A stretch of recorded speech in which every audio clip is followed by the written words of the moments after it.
Yeah, so welcome to this DVD. It's it's something totally different than what I do usually, right? So usually I have my DVDs for Wing Chun. This is my first DVD on a totally different topic outside of my spirit DVD, of course.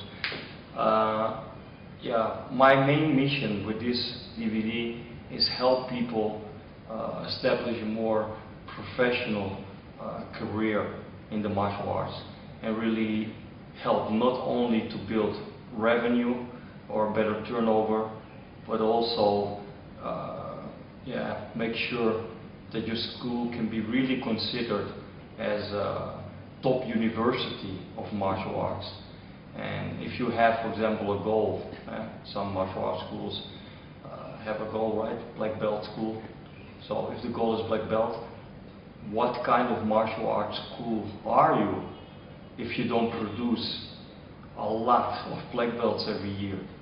You know, if your goal is master status, and I know of some Kung Fu organizations, Wing Chun organizations out there.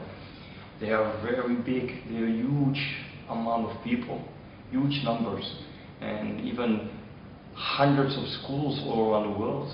And they exist over 30 years.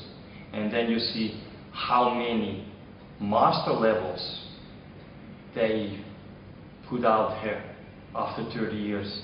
And the number is really, really, really low. So what is the goal then?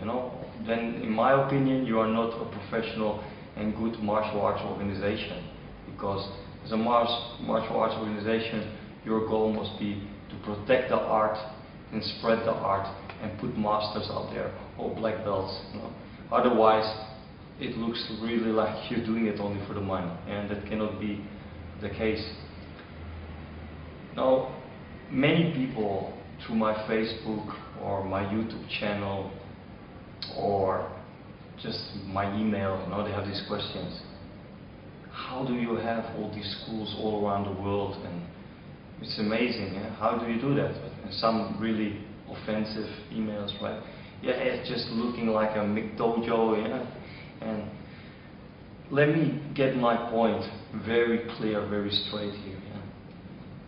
If I love Wing Chun, and you can see that through my YouTube channel, right? I did research all over Southeast Asia, and I want to protect certain things.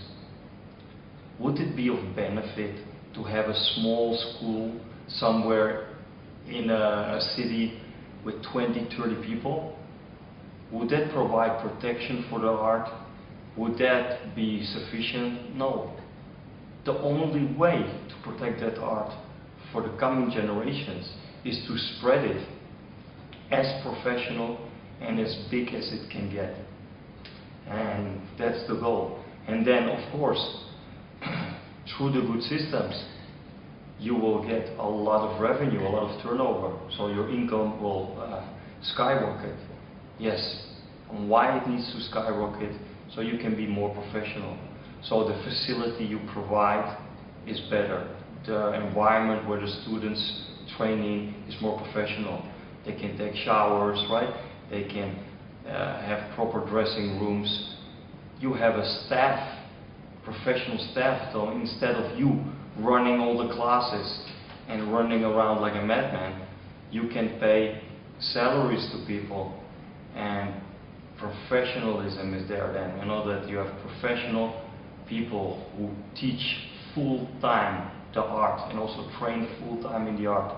So the whole skill level is on a different plateau. The whole thing becomes just more professional. So basically, if you run a small school with 20, 30 people, how are you going to pay salary to your staff? It's impossible. So that's just to show you, how many ignorant people are there out there. Oh, it's crazy, just do it for the money. They don't realize, if you really love the art, if you really want to protect your martial art, you have to become more professional. Period.